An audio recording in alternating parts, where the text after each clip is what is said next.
Hola, soy José Miguel. El día de hoy abordaremos el tema de la jurisprudencia en el Tribunal Federal de Justicia Administrativa.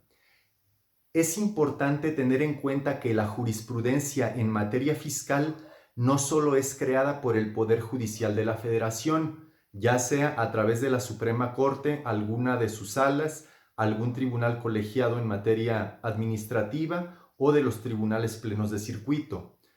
No solo estos entes que acabo de mencionar del Poder Judicial crean jurisprudencia en materia fiscal. También, por otra parte, la jurisprudencia puede ser creada por el Tribunal Federal de Justicia Administrativa.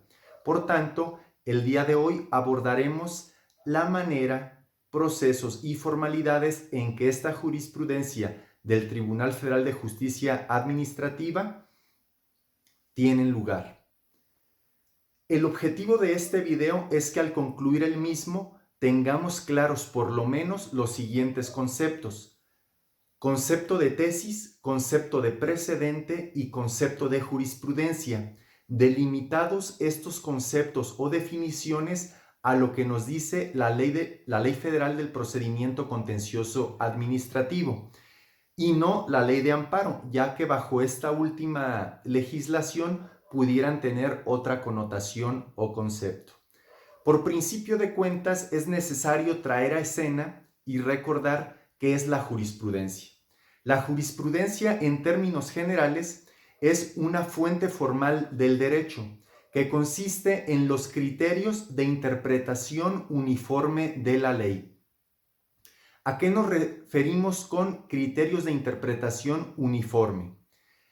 Como todos sabemos, a lo largo y ancho del país existen distintos órganos jurisdiccionales. En el caso del Tribunal Federal de Justicia Administrativa, pues tenemos regados en todo el país entes llamados salas regionales y salas especializadas.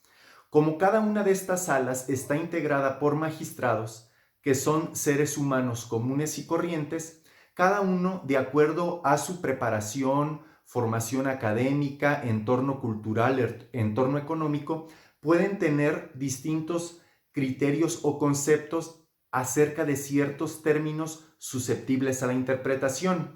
Luego entonces pudiera ser que sobre un mismo tema un magistrado del sur del país resolviera de manera diferente a uno del norte o uno del occidente diferente a uno del oriente. Luego entonces sería injusto que, como gobernados de un mismo país, recibiéramos sentencias con diferentes criterios de acuerdo a el punto de vista de cada magistrado. Es aquí cuando entra en escena la importancia de la jurisprudencia. Una vez que se cumplen ciertos requisitos y formalidades, determinado criterio se vuelve el imperante y de aplicación uniforme y obligatoria en todo el país. Esto produce que, aunque un magistrado o algún ente colegiado no estén de acuerdo con determinado criterio, lo tienen que aplicar si es que éste ya tiene el carácter de jurisprudencia. Una vez explicado ello, recuerdo brevemente la estructura orgánica del Tribunal Federal de Justicia Administrativa, haciendo un símil con la Suprema Corte de Justicia de la Nación. El Tribunal Federal de Justicia Administrativa, que por cierto depende del Poder Ejecutivo y no del Poder Judicial, tiene como máximo órgano su sala superior, la cual puede sesionar en un pleno conformado por 11 magistrados. Es decir, el pleno jurisdiccional de la sala superior se conforma por 11 magistrados.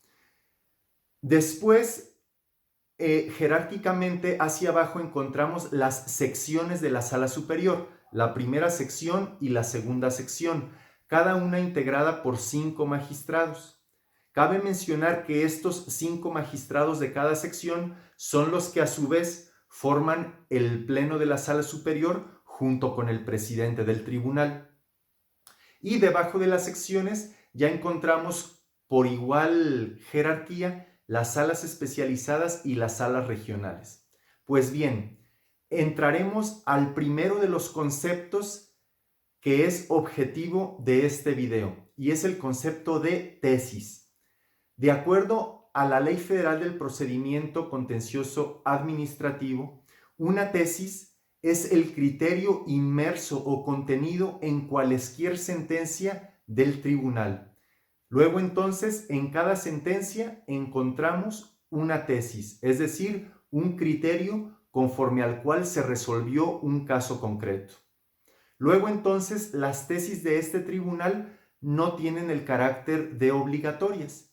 Cada sentencia es una tesis y esta tesis no necesita reiterarse y tampoco tiene el carácter de obligatorio para ningún órgano jurisdiccional. Después, pudiese resultar que una tesis, por su proceso de creación o por las características que tiene, adquiere el calificativo de precedente. Y este es el segundo concepto que nos interesa conocer el día de hoy. ¿Qué es un precedente? Bueno, los precedentes únicamente pueden ser creados por la sala superior o por las secciones de la sala superior. Cuando una tesis, es decir, una sentencia, es aprobada por mayoría de 7 de los 11 magistrados que integran el pleno de la sala superior, entonces esa tesis, al publicarse en la revista del tribunal, tendrá la característica de precedente. ¿Cuándo podemos encontrar entonces un precedente de una de las secciones de la sala superior? Pues bien, cuando una de sus sentencias, de cualesquiera de las secciones, es aprobada por al menos 4 de los 5 magistrados que integran la sección, entonces tendremos un precedente de sección, siempre y cuando se publique en la revista del tribunal. Estos precedentes, al igual que las tesis, no tienen carácter obligatorio.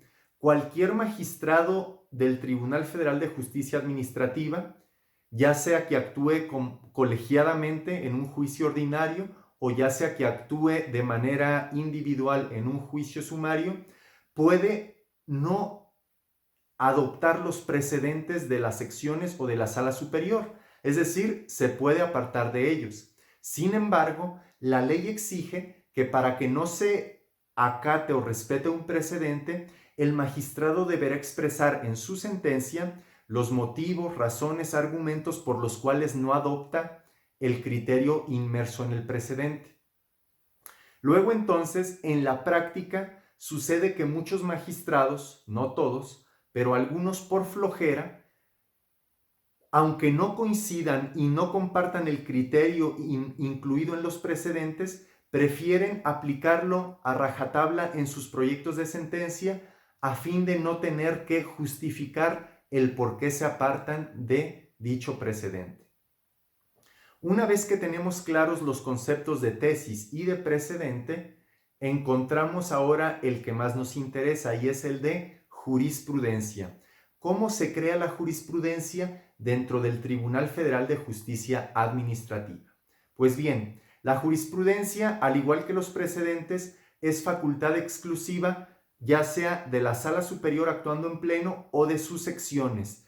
Ninguna sala regional, ninguna sala especializada pueden crear jurisprudencia. Entonces, ¿cuándo se crea la jurisprudencia del pleno de la sala superior? Cuando éste dicta 3 precedentes en el mismo sentido, no interrumpidos por otro en contrario. Y cuando emite jurisprudencia alguna de las 2 secciones de la sala superior, ya sea la primera o la segunda, cuando esta sección emite 5 precedentes en el mismo sentido, no interrumpidos por otro en contrario.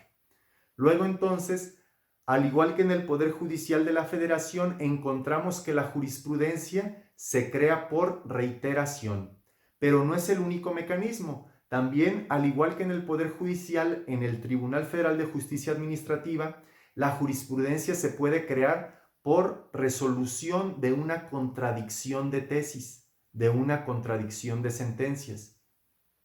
Luego entonces, cuando cualquier magistrado de cualquier sala o cuando cualquiera de las partes en un juicio advierte que se dictó una sentencia contraria a otra, es decir, cuando se advierte que hay una tesis contraria a otra, porque ya habíamos dicho que prácticamente una sentencia equivale a una tesis.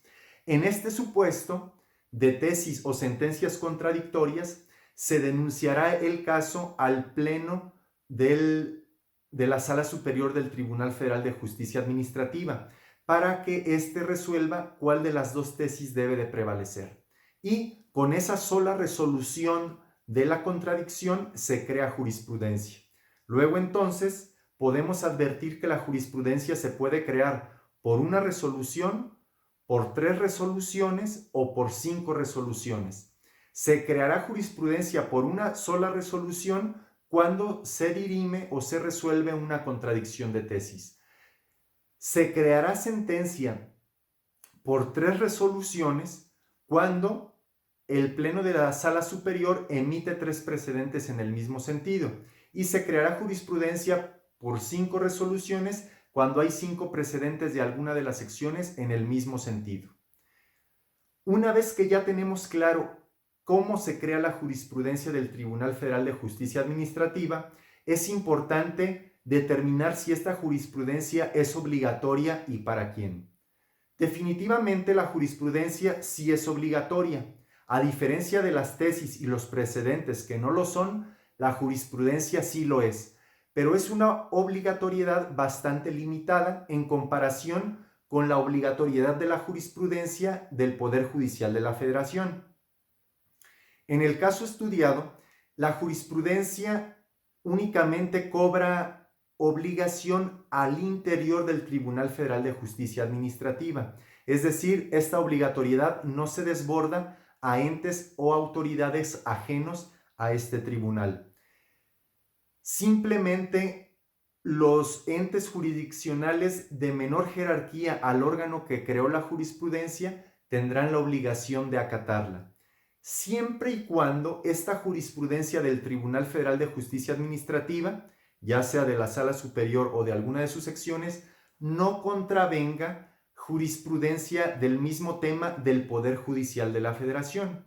En otras palabras, si la Suprema Corte, alguna de las salas de la Suprema Corte, algún tribunal colegiado o algún tribunal pleno de circuito ya emitió una jurisprudencia sobre un tema del cual también hay jurisprudencia en el Tribunal Federal de Justicia Administrativa y estos criterios o estas jurisprudencias son contradictorios, prevalecerá siempre la jurisprudencia del Poder Judicial de la Federación. Por tanto, cuando como contribuyentes o gobernados nos enfrentemos a una situación de esta naturaleza, es importante que antes de solicitar la aplicación de una jurisprudencia del Tribunal de Justicia Administrativa, a fin de no evidenciarnos, nos cercioremos de que no existe una jurisprudencia que la contradiga, emitida por cualquier órgano del Poder Judicial de la Federación. Para concluir, un último tema que regula la Ley Federal del Procedimiento Contencioso Administrativo es el de la suspensión de la jurisprudencia. Es decir, una vez que se creó jurisprudencia, no quiere decir que esta va a permanecer aplicable y obligatoria para siempre. Se puede dar el caso de que el tribunal cambie de criterio y al cambiar de criterio, la jurisprudencia que se abandonó quede suspendida. Entonces, cuando el Pleno de la Sala Superior decida resolver un caso de manera contraria a una jurisprudencia que existe, válidamente se podrá apartar de la misma y la anterior jurisprudencia quedará suspendida. Luego entonces, como gobernados, no podemos cantar victoria cuando hay una jurisprudencia que nos favorece, porque en cualquier momento el Pleno de la Sala Superior podría apartarse de esa jurisprudencia cuya aplicación solicitamos en nuestra demanda. Asimismo, las secciones de la Sala Superior podrán abandonar una jurisprudencia propia, es decir, emitida por cada una de esas secciones, pero deberán someter el caso a la aprobación del Pleno. Y también cualquier magistrado o sala regional, cuando advierta la necesidad de suspender una jurisprudencia, podrá someter el caso al análisis del Pleno, quien tendrá la última palabra. Espero que hayan quedado claros los conceptos de tesis, precedente y jurisprudencia de la Ley Federal del Procedimiento Contencioso Administrativo. Los invito a leer esta ley en sus artículos 75 al 79 para que contrasten la información proporcionada con lo regulado en esas porciones normativas y amplíen sus conocimientos sobre este tema. Nos vemos en un siguiente video de Canal Legal MX. Hasta luego.